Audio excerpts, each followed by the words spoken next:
ay number 1. 2012 CMMA finalist for Best Educational Program. Radyo mo sa nutrisyon. Mga usapin ukol sa pangkalahatang kalusugan. Matutugunan ang inyong mga katanungan ukol sa samot-saring issue ng maayos na pangangatawan. Radyo mo sa nutrisyon. Mula ulo hanggang paa. Pusog sa impormasyon. Hitik sa ekspertong kaalaman. Radyo mo sa nutrisyon. Malusog na katawan, malusog na isipan. Para sa malusog at produktibong mamamayan. Narito ang inyong mga kapatid sa kalusugan, sina ASEC Bernie Flores, Executive Director ng National Nutrition Council, at si Rod Marcelino.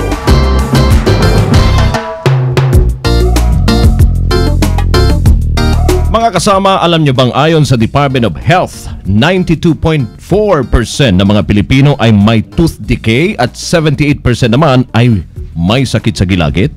Ako po si Rod Marcelino at welcome sa Radyo Mo sa Nutrisyon. Malusog na katawan, nutrisyon ang kailangan. Malusog na isipan, nutrisyon ang kasagutan. Para sa malusog na mamamayan, gusto nutrisyon ang katuparan. Radyo Mo sa Nutrisyon. Good afternoon mga suki, 10 days na lang at Merry Christmas. Nako, lalo pang titinding kainan at handaan. Basta don't forget, laging brush your teeth after eating para laging malinis at mabango ang ating mga bibig at hininga. Remember, kikis tayo sa ating mga kamag-anak, mga kaibigan at mga ninong at ninang. Speaking of ninang mga kasama, isang masigabong muamwa. May kasama pang chup-chup ha sa ating ninang sa nutrisyon at kalusugan. Bossing! Talaga na. Nagsisip-sip na, malapit na yung Pasko. Eto na mga kasama, ang Executive Director ng National Nutrition Council, si Nina Ninang, ang Assistant Secretary of Health, Bernie Flores. Ma'am Bernie, maligayang Pasko. Maligayang Pasko din sa iyo, Rod. At sa ating mga listener, magandang magandang hapon po sa inyo lahat. Alam mo ba, Rod, yung kasabihang the eyes are the windows to the soul, o ang mga mata ang bintana ng ating kaluluwa. Ang intindi ko dun, ma'am, ay kahit hindi mo makausap ang isang tao, tignan mo lamang siya sa mga mata niya, ay mauunawaan mo na ang kanyang pagkatao o nararamdaman. Oh, tama yan. ba, Tama. Agree ako dyan, Rod. Alam mo ba kung ano naman ang bansag sa bibig? Aba, di ko yan alam Ano po, ma'am? Itinuturing ng mga eksperto yung bibig. Actually, ang oral health o kalagayan ng bibig mula sa ngipin, gilagid at iba pang bahagi nito na mistulang bintana naman ng pangkalahatang kalagayang pangkalusugan natin. So, ang ibig pong sabihin, kung may bad breath, ay mayroon ding problema sa ibang parte ng katawan?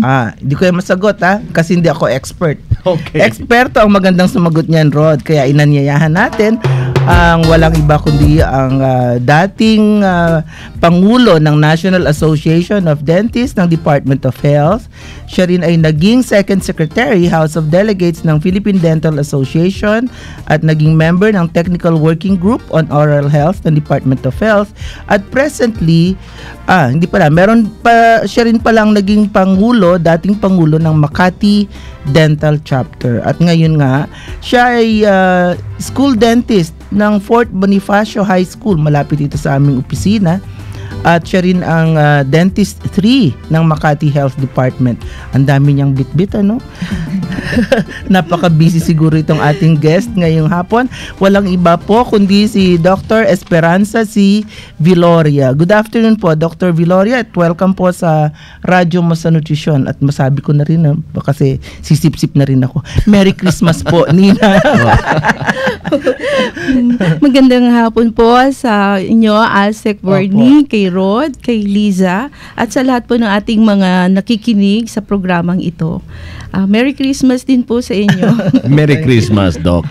And again, welcome po sa Radyo Mo sa Nutrisyon. Okay, diretso na po tayo sa ating talakayan. Unang tanong po namin sa inyo, Doc, ano po ba yung koneksyon ng oral health o kalagayan po ng ating bibig sa pangkalahatang kalusugan po, Doc? Okay, kanina po nabanggit ninyo na ang mata ang bintana ng kaluluwa. So para sa akin po, ang bibig naman po, yan din ang salamin ng pangkalahatang kalusugan. Bakit po? Ang mouth po ang gateway to our body. So, lahat po ng kinakain natin, everything comes into our body. So, kung pabaya po tayo sa ating bibig, di syempre po, bukod po dun sa ating kinakain, we take in, meron din po diyang mga mikrobyo sa ating mga bibig na hindi po natin nalilinis. So, in event, magkakaroon po tayo ng pangkalahatang problema sa ating kalusugan. Ano naman po ba yung mga karaniwang problema ngayon sa oral health, Dr. Viloria? Actually po, ang pinaka-common po diyang problema po natin sa bibig ay ang dental caries at periodontal disease. Yun po ang most common. So, sa ating pong survey, nakita po natin na 92% ang may dental caries. Yung pong dental caries, yun po yung pagkasira ng ngipin. Yung ngipin mismo ang sira. Opo. So, dahil po, sinabi natin oral health, that is totality. Hindi lang po ngipin. Oral health includes the teeth, the tongue, the gums, the palate, yung ngalangala. Everything that is within the mouth, oral cavity, hanggang sa maabot pa po yan sa lalamunan. Doc, ano naman po yung mga karamdaman ang maaaring may kaugnayan po sa oral health? Ang unang-una na po dyan, karamdaman po makukuha natin, ay ang pwede po sa puso. Kasi ang mga mikrobyo po na nalulunok natin, pwede po mag-lead ng magta-travel po siya. Unang-una po ang mga bata or anybody na magkaroon po ng maraming butas sa kanilang mga ngipin, predispose po sila sa tonsillitis. Kasi po syempre ang ating tonsils ang unang nagre-react po nun sa ating mga problema sa katawan. So kung marami na po yung mikrobyo na umaatake sa atin, natural po na ang tonsils po ang unang-unang mamamaga. Then pag hindi po siya naman na-arrest, lagi through time, pwede po na mag-lead na nga sa heart problem. Okay. So it's possible, Doc, na hindi namamalaya ng isang tao na namamaga na yung tonsils niya because of tooth decay. Yes po. Lalo na sa mga bata. Pwede po yun. Oo, so magko-complain sila ng ngipin pero in fact meron na bumaba na sa kanilang tonsils yung... Pwede po mangyari yun. Ang dental caries po, napag-aalaman po ngayon na siya po ang unang nagiging cause ng tonsillitis. Okay. Tapos ang tonsillitis naman, pwede naman siyang matanggal through anong paraan? Yun ba yung pwede na silang tanggalin? Pwede po yung tonsils, pero ina-avoid po natin as much as possible kasi yan po ang defense mechanism natin. Ang tonsil. Kung may problema po tayo sa katawan, unang-una, mamamaga ang tonsil, signaling that there is something wrong within the body. Yun, dapat yun maintindihan ng mga tao kasi kung minsan po, pagka namaga yung tonsils, laging naabala yung mga ang usual na solusyon na iniisip ay sige, patanggalin na lang na. Anyway, wala namang silbi yan. Oo, hindi pala tama yun. May importanteng function din pala yung tonsilite, yung tonsil. Yes, Rod and Doktora. I believe that it is best to control the cause. Oo. Ano daw ba po mga cause? Bakit naman napakataas ng ating dental caries? 92%, Doc? Well, ano bang nangyayari? Unang-una po yan, observation ko po yan sa aming mga pasyente. Ako po kasi ay nasa public health. So, more often nakikita ko talaga yung mga sitwasyon na yan. Neglected po ng tao ang mismong kanyang sarili. Hindi niya inaalagaan ang kanyang sarili. Minsan pagod na, hindi na makapagsipilyo. Matutulog na po yan, hindi na nakasipilyo. Sa umaga po, nagmamadali, hindi rin po magsipilyo. Baka naman walang sipilyo at saka walang pambili ng toothpaste. Well, yung toothpaste po, hindi naman po. Siguro, yung mga iba. Nakita nyo ba na may connection ng kahirapan dun sa dental caries, Doc? Ma'am, I don't think so po. Kasi po, to tell you the truth, in one show sa TV, na nakita ko po yung isang programa, dentista sa Barrio po yata siya. Programa po yan ng isang dental chapter or affiliate na pumunta sila sa isang remote na lugar. At alam niyo po ba what touched my heart? At talaga po hindi ko napigil yung aking luha. Nakita ko po yung mga bata after eating, kung saan sila pumunta. Sa ilog. Sa ilog po at kumuha po ng buhangin na iginilgil sa Oy. kanilang mga ngipin. Yun po yung kanilang ginagamit na pang toothbrush. Imagine, tayo po dito sa lungsod na meron tayong pambili. Nauuna pa po yung pang text, pang Priorities, ano po? It's not the priority po ng mga tao. Kaya yun po nakalulungkot na aspeto. We really have to increase or intensify our advocacy towards oral health. Hindi po nila alam na ang katapat po ng pagkakaroon ng isang maayos na kalusugan ng ating bibig ay sipilyo lang po. Sipilyo lang po. Kung walang toothpaste, mainam ba rin gumamit ng asin? Kasi yung iba'y ganun eh. Ayun po, Asin. yung old practice po, asin. In fact, di po ba, yung mga noong unang panahon, toothbrush, yung guava leaves, o kaya yung pong twigs.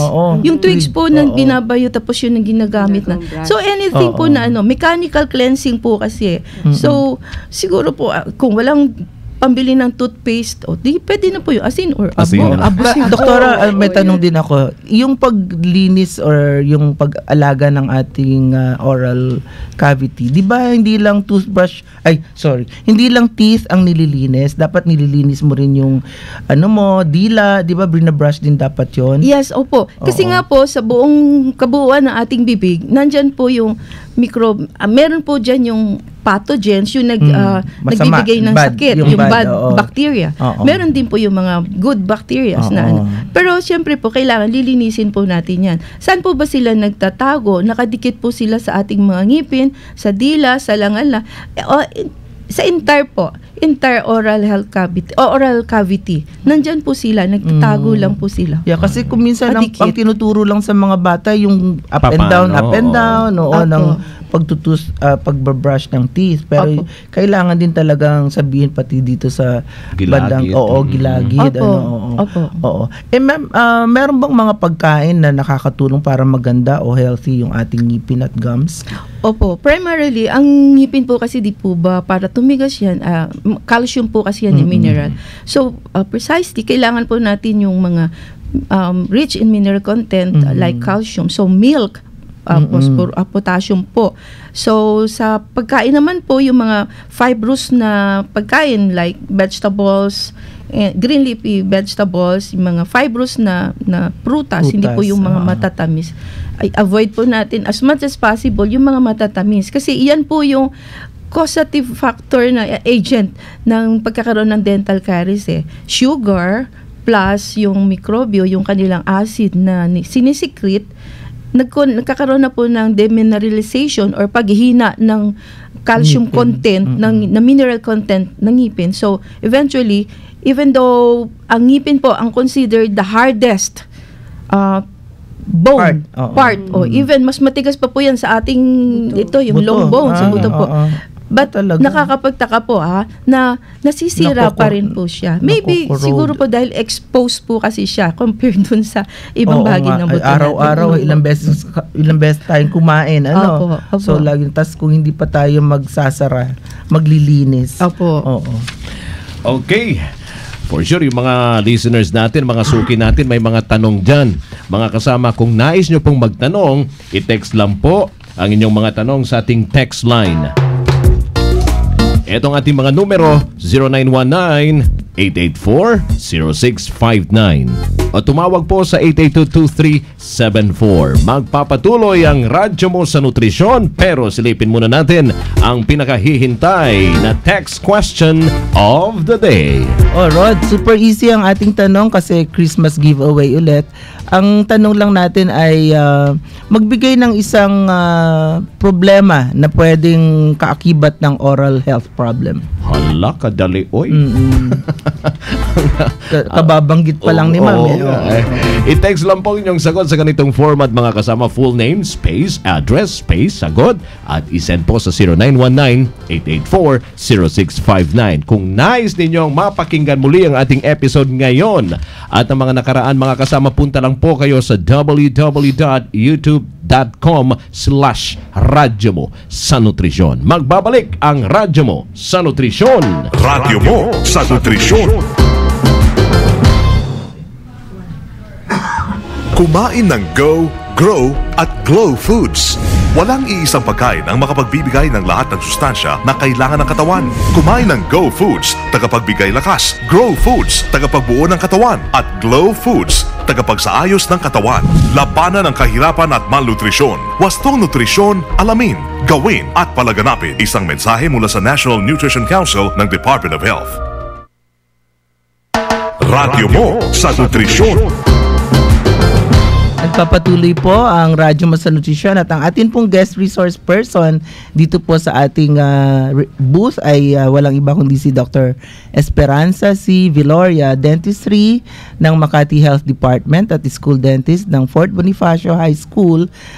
Pero siya po ay naging dating Pangulo ng Makati Dental Chapter ng Philippine Dental Association, Second Secretary ng House of Delegates ng Philippine Dental Association. Past President din po siya ng National Association of Dentists ng Department of Health at member ngayon ng Technical Working Group on Oral Health ng Department of Health. At kasama rin po natin sa ating studio ay walang iba kundi ang aking kasama sa National Nutrition Council, si Ms. Liza Rosaldo. Napadaan lang po siya dito sa ating studio at kasama na rin natin siya sa ating programa. At ang pinag-uusapan po natin, ang oral health, kalusugan ng bibig, kalusugan ng buong katawan. Okay, ma'am. Meron din po akong katanungan kay Doktora. Paano po natin mapapamayani po yung oral health? It is a big challenge on us, lalo na po sa public health. Kasi sa taas nga po nung ating prevalence ng dental caries. No? So, ang ating pong gobyerno, maraming programang sinasaad, nakahanda. Pero dapat po rin tayo mismo maging responsable. It is our responsibility to keep our mouth clean. So, kailangan po tayo mismo, isaisip natin ang laging pagsisipilyo, umaga at gabi bago matulog, hanggat maaari bago matulog, kasi dyan yung nagpipiesta yung mga mikrobyo di ba pag kumain po tayo, kasi matagal na oras silang nandun, ano? Opo, mas mahabang panahon yung nandyan sila. Syempre kumain tayo. Ako, ito po yung sinasabi ko sa mga bata na hawak ko po, na hindi po ba, pagka kayo ay kumain, busog na busog kayo, sarap na sarap kayo, syempre saan kayo unang pupunta pagka over kayo ng pagkain bundat? Di ba pupunta kayo sa inyong CR, sa palikuran para mag-dispose. O pag uminom kayo maraming tubig, iihi kayo. Think of the microbes, the bacteria, they are also buhay. So anything na buhay, meron niyang kinakailangan pagkain, tubig, kung ano yung kailangan mo, ganon din sila. Kung yung ginagawa mo, ganon din sila. So kakainin nila yung leftover mo na nandyan sa bibig mo. So pagkatapos nun, saan sila ngayon dudumi? Sa bibig mo din. Diba? Yun ang magpapabaho.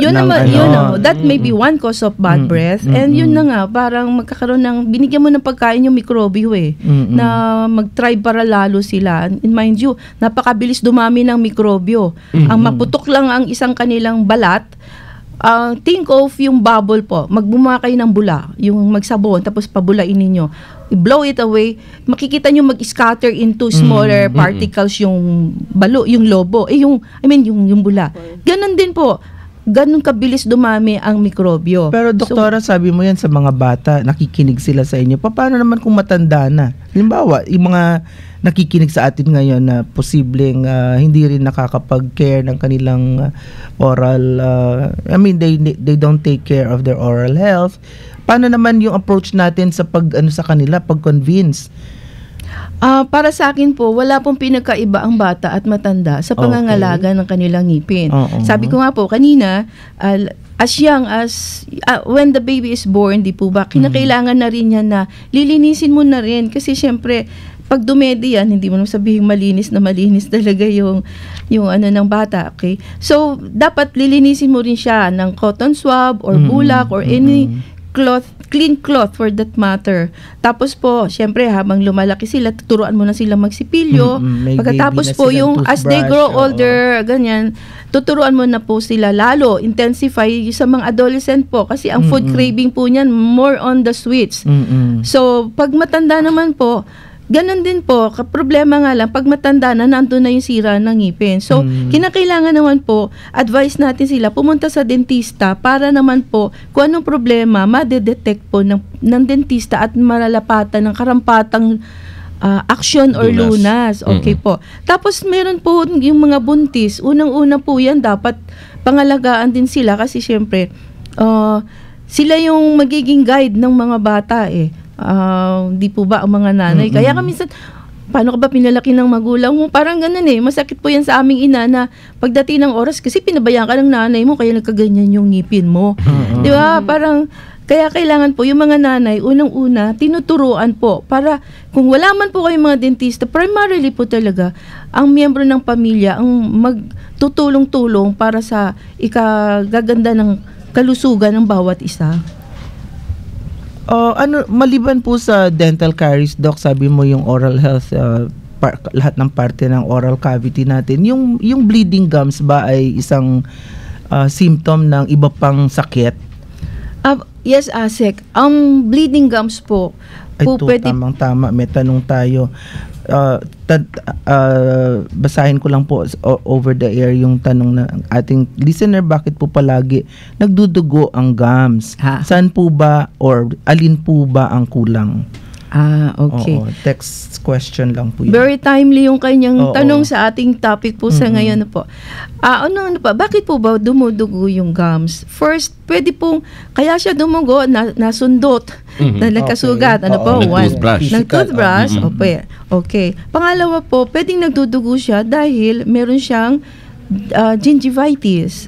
Yung sakit po sa gilagid. Isang cause po yun. Namamaga yung, or inflamed ba po yan tawag doon? Anong ibig sabihin, ma'am, ng gingivitis? Pag gingivitis po, namamaga yung gilagid. Kaiba naman po siya dun sa periodontitis. Ang periodontitis po is pangkalahatan naman po around, the tissue around the teeth. The tooth. So, when you say, pwede pong localize yung gingivitis kung ano lang po yung area. Kasi, kung minsan po, pwedeng nasundot, yung that area alone will be inflamed. Okay. Pero iba naman po yung talagang massive gingivitis na cause ng dental plaque. Kasi yung dental plaque po, kakaiba, yun po yung dumi ng ngipin, yun po yung malambot. Yun yung kumakapit sa ngipin. Po, yun po yung naiipon ng mga dumi. That when it hardens, it develops into tartar. Yung more severe na po yung tartar kasi nag-calcify na po yung namuuna, kumapit na. Kasi nga po, dahil sa laway din natin, meron din pong component na yung mineral content po niyan, magkokos din po na maging matigas yung dental plaque, yung material alba. At first po kasi pag hindi nisisipilyo, obserbahan po natin ng bata, pero merong tiny yung spot. Film. Parang may film po siya na pwedeng kayurin po malambot na malambot. That can be removed by toothbrushing. Pero pag tumigas na po, like it became tartar, ano na po yun? Kailangan na po ang dentista doon kasi talaga po kami lang pwede. Tapos, pwede pa rin po na yung gingivitis sa pregnancy kasi meron po tayong tinatawag na pregnancy gingivitis. Ano pong, anong complication nun or kung meron man? Masama po ba yun kung merong gingivitis ang buntis? Ang naman po dyan, ang possible po dyan is yung hormonal change ng babae. Kasi not only the buntis can cause this inflammation of the gums during their period, also women having their menstrual period po pwede po na medyo inflamed din yung gums. So meron pa rin pong cause probably yung pong mga diabetic patient. Anong nangyayari? Kasi pagka po meron tayong periodontal disease, nagre-release po yung mikrobyo ng kanilang toxins. Ang ating katawan naman po, in return, ka-counter po yan yung ating immune system. Lalaban po. So, pag naglaban po yung dalawa na yun, naapektuhan po may gera din po talaga dyan. Kasi, invaders po itong mga to. So, our body has to defend ourselves. So, ang ating immune system is always ready on that. Pero, kung healthy ka. Pero, nakakalungkot po na pagdating sa oral health, natatalo yung ating immune system. Okay, mas malakas po yung ating kalaban. So, ang mangyayari po niyan, pag naglaban na po yung toxin ng bacteria in our immune system, naaapektuhan yung connective tissues ng katawan natin, sa ngipin. Yung mga fibers po na nag-hold sa ngipin, kasi po yung ngipin natin naka-embedded po yan sa ating what we call alveolar process, yung pong panga, yung bungo, 'di ba pagka bungo may makikita kayong mga yung pinagtataniman ng ngipin, po. So what holds the tooth in place are the periodontal fibers, the periodontal ligaments. Yun po ang unang inaatake. That's why pagka po nag-progress na yung periodontitis, una po yan gingivitis. So pag hindi nga po na-correct yun, it will lead to periodontal disease. Makikita po natin yan, signal niyan, umuuga yung ngipin. Umuuga kasi po, isipin po natin kung, halimbawa po, look at our fingers, or yung ball pen, yung pong cover portion, yun po yung ngipin, exposed. Tapos po, pagka po yung sa baba na yung ating root portion, pagka po ang calculus or ang tartar, pumasok na po doon sa ilalim ng gilagid, sa root, na destroyed na po yung gingival, yung periodontal fiber. It goes deeper, kinakain na po, nalulusaw, there is gum recession, at yung bone, nagkakaroon na po ng bone loss until such time nag-end na po tayo doon sa pinakadulo ng ngipin, tatawing-tawing na siya. Eventually, kusa na rin siyang mawawala. Ayan na, si Tooth Fairy. Opo. Tanggal siya sa gabi. Doktora, meron pa tayong tanong, what about yung paninilaw naman ng ngipin? Well, yung yun ba sakit o dumi yun? May gamot daw pa kasi sa paninilaw ng ngipin. Mag-toothbrush ka kaya iyo. Well, sino ba to? 0910 blank 7133. Yung paninilaw po ng ngipin, well, dapat po sigurong mabanggit din natin na ang ngipin natin may tatlong bahagi. Ano po? Ang unang bahagi po ng ngipin natin, yung maputi, yung nakikita po natin sa ating bibig, ayun po yung enamel. Na underneath the enamel is the dentin, which is colored yellow. So, reflection po nung dentin, yung dilaw. So, kung makapal po yung enamel, maputi yung ngipin. Pag manipis po yung enamel, definitely, by reflection of light, yellowish po yung ngipin. Bakit naman po numinipis yung enamel, Doc? Ano po, pwede po talagang, hindi po. Klase lang. Klase po, sa klase. Hindi na po yan marireduce kung nandyan na po siya. Yun yung morphology po niya. Pero in time na talagang lumabas siya na manipis na. Okay. Hindi naman ibig sabihin na hindi siya nagsisipilyo. Opo. hindi po siya sakit. Pero kung gusto po nilang paputiin yung ngipin nila, temporary naman po yun na pwedeng paputiin. Basta magsipilyo lang po palagi. Nako, sa puntong yan, talaga napaka-importante ang ating oral health. At sana kahit papano nakatulong tayo, Dr. Viloria, ang ating programa na Radyo Mo sa Nutrisyon para mapalawak ng konti ang kaalaman tungkol sa oral health. Hindi lamang sa ating appearance at kumpiyansang pansarili, kundi maging sa ating pangkahalatang kalusugan. Kasi ang mga butas ng ngipin at sakit sa gilagid ay maaring magbunsod ng mas malalang karamdaman gaya sa sinabi ni Doktora kanina, yung ating pwedeng bumaba sa puso, So kaya naman ugaliin ang mabuting oral care, kabilang na riyan yung regular na pagsisipilyo. Ni-emphasize ni Doktora, walang difference kung matanda o bata, sipilyo ang katapat. Yung pagmumumog din, Doktora, di ba? At antimicrobial na mouthwash, regular na check-up ng dentista, at kumain syempre ng malusog na diet.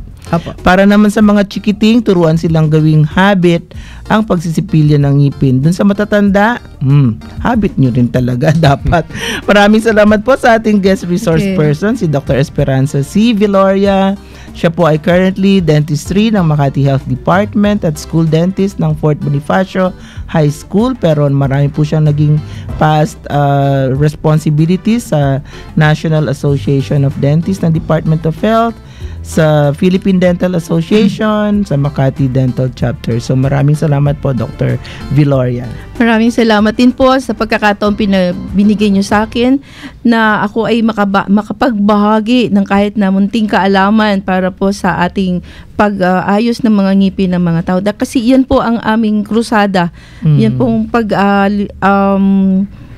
ma-maintain ang oral health status natin dahil nakakaya naman po na sasabihin na zero tooth,